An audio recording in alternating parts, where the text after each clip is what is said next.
કે કદાચ વેળા વેચાઈ જાય, નાભે ગાંઠ મારીને મૂકી દેજે, જો તારી સડતી વેળા તારો સોકો કદાચ આ ધરતી ઉપર પડવા દો તો મારે 90 વર્ષ વળવું નકામું પડે. એટલે વગર માગે, નકર આ અવસર હતો, અમે કોઈને આમંત્રણ ન આપ્યું.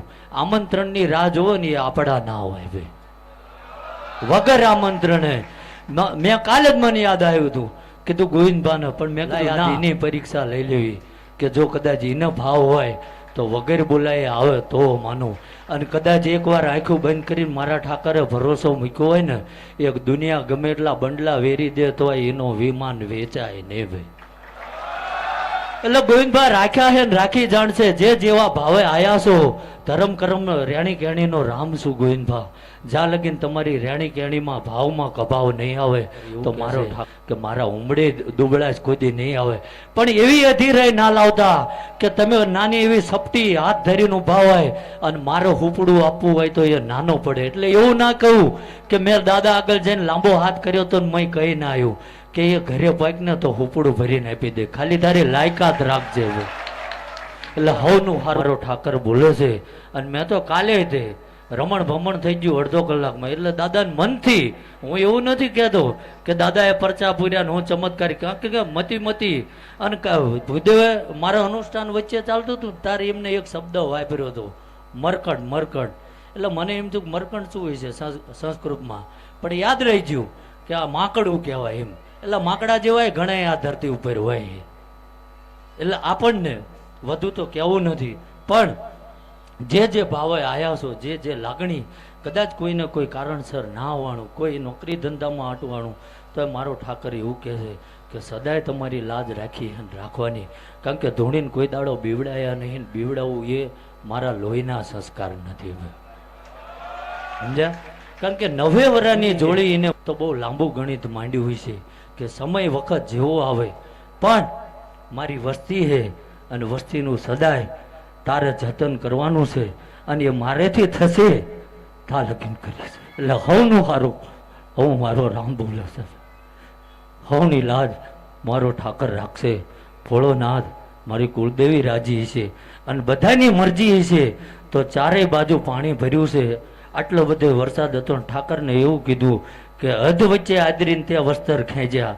તો મને એટલું જ કીધું કે કદાચ હું તાગ લઉં છું, પણ તમારો વિશ્વાસ નહીં ડગે ને તો કોઈ દાડો હવનમાં હાડકા પડવા નહીં દો. અને એ લાજ રાખી છે મારો ઠાકર કાયમ રાખશે. જગતના ચમક પરચા બતાવવાની વાત નથી, જાહેરમાં કહું છું કે 1 વર્ષથી બેઠક નથી કરતો, પણ દાદા જો તમે મનની અરજી મૂકીને જાઓ કામ કરતા હોય, મારે હું કામ ધોણવું છે ભાઈ. કે તમે તમારું તપ, તમારો આત્મબળ દાદા આગળ બેહીને, કદાચ ભાડાનો જોગવાઈ હોય કે ના હોય, તમારે અહીં આવવાની વ્યવસ્થા થતી હોય ના થતી હોય, પણ મનથી કગર મૂકજો. અને મારો ઠાકર જો 21મા દાડે વેળા ફેરવવાનું ચાલુ કરે ને તો માનજો કે આપણી અરજી પહોંચી જાય છે ભાઈ. બાકી મંદિરે હળિયું કાઢી જવાથી કંઈ થતું નથી ભાઈ. પરમાત્માનો દીવો મનમાં ઘણા નથી કહેતા હોતા, આ તો કહેવું નહોતું, પણ હવે આમ તો બપોર બધાને ટાઈમે જમાડ લીધા છે. દાદા બોલાવતા હોય કોઈ દી હું પાછું વળીને જોતો નથી. અને ઘણા ટાઈમે પછી વસ્તી આવી છે, કુટુંબે આવ્યું છે, ને બધા ભેગા થયા છે. એટલું જ કહું, ઘણા નથી કહેતા હોતા કે ભાઈ આ બધું હવન ને તલ ને બલ ને આવું નાખે કંઈ ભગવાનના પેટ ભરાવતા હોય, તો આવું ક્યાંય ઉલ્લેખ નથી. પણ મેં હમણાં દાદાને બેઠા પૂછ્યું, દાદા શું?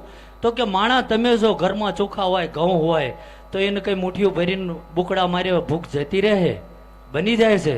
એમ આ દેવની સામગ્રી છે અને આ અગ્નિની સાક્ષીએ તમે ભાવથી પીરસો ને એ ઉગી નીકળે છે ને એ વાનગી તૈયાર થાય છે. જેવો ભાવ નાખો, કારણ કે ચોખા મુઠ્ઠી લો તો પુલાવે બને, ભાતે બને, ખીચડી બને, અને ધારો તો કોકના કપાળે લાગે, પણ એ આપણી ઉપર નિર્ભર છે કે આપણે શું બનવું. એટલે ધરતી ઉપર ભગવાને મોકલ્યા છે તો કંઈક સારા કામ કરીને જજો, ના થાય તો કોઈ મહેરબાની કરીને નડતા નહીં, એ મોટો ધર્મ જ છે ભાઈ. લે ભાઈ હવનું હારું આવું મારો ઠાકર બોલે છે. અને ગમે ત્યાં હવે હું કદાચ આવું કે મારે ગમે ત્યાં આવવાનું થાય, કોઈ દી એવું કોઈ કહેતા નહીં. કારણ કે 1 વર્ષથી હું કહું છું કે હવે મારે ધૂણવાનું નથી થતું.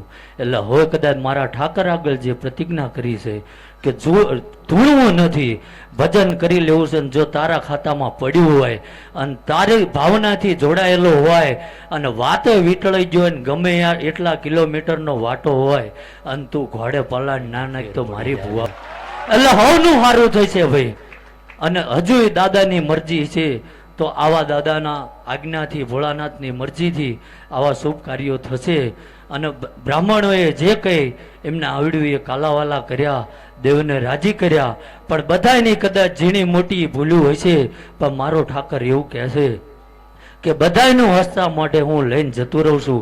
અને મને એને એટલું જ શીખવાડ્યું છે કે ગમે એટલું કડવું હોય નાભે પડી રાખજે, મોઢેથી કાયમ અમીના જ ઓટકાર કાઢજે. બાકી શું કરવું ને ચારે શું બનાવવું, આજ તમે જે માણો છો ને એ આ વગડો હતો 9 વરા માર બોલ્યો હતો અને એ મારા ઠાકરે પાર પાડી દીધું. પણ હવે બોલવું નથી ને કરી બતાવવું છે. હવે અત્યાર લગીન તો બોલો, કારણ કે આ એ ભાવના છે. બધાને કદર નહીં થાય ને વાંચીને કોઈ દી બોલતો નથી. અને મેં નક્કી કર્યું છે કે માયક ઝાલ્યા ભાઈ કોઈની માફી માંગવી પડે તેથી આ ધંધો બંધ કરી દેવાનો. ભાઈ કે મારો ઠાકર એવું કહે છે કે એક લાગણી પ્રેમ ભાષા એવી છે ભાઈ ગોવિંદભા કે મૂંગો હોય, આંધળો હોય, બેરો હોય, છે એ મને એમ જ કહે છે કે તું એ લાગણીની ભાષા રાખજે. શું નાભે પડ્યું છે એ બધું હું સમજી શકું છું, બધું પાર પાડી દઈશ ભાઈ. અને મારો ઠાકર પૂરું પાડી દેશે. હવની લાજ રાખી છે મારો પરમાત્મા રાખશે. કારણ કે જેને વિચાર શ્રેણીથી વધુ માણા વિચારી નથી શકતો. કારણ કે પરમાત્માની આગળ આપણે પહોંચી જવી એટલો તો વિદ્વાન એટલા જ્ઞાની નથી. પણ સદાય ભગવાનને એક જ માગ્યું છે કે ફેરે ફેર અવતાર આપ તો તારું સ્મરણ આપજે. જીવનમાં કદાચ ધન દોલા હોય એની કઈ જરૂર નથી, એ તો રળે મળી જાય. પ્રજાહારી હશે, સંસ્કાર હશે તો બધું આપોઆપ આવશે. અને પ્રજા નપાવટ પાકશે, ગમે એવું ભેગું કરેલું રહેવાનું નથી. એટલે દાદાએ જે કંઈ હુજાડ્યું અને મનથી દાદાના જે આશીર્વચન હતા એ વગેરે વાંચે જે આયા છે નથી આયા, કોઈ સોશિયલ મીડિયાના માધ્યમથી જોઈ રહ્યા છે અને કદાચ સમય કોઈને આવવામાં હજુ વચ્ચે રોકાઈ ગયા છે તો જે કંઈ આ જગ્યાનો નિવાળો મળે ને એ પ્રસાદી રૂપે જમી લેજો. મારો ઠાકર એવું કહે છે જીવો ત્યાં લગીને અમીના ઉડકાર ખોટવા નહીં દો.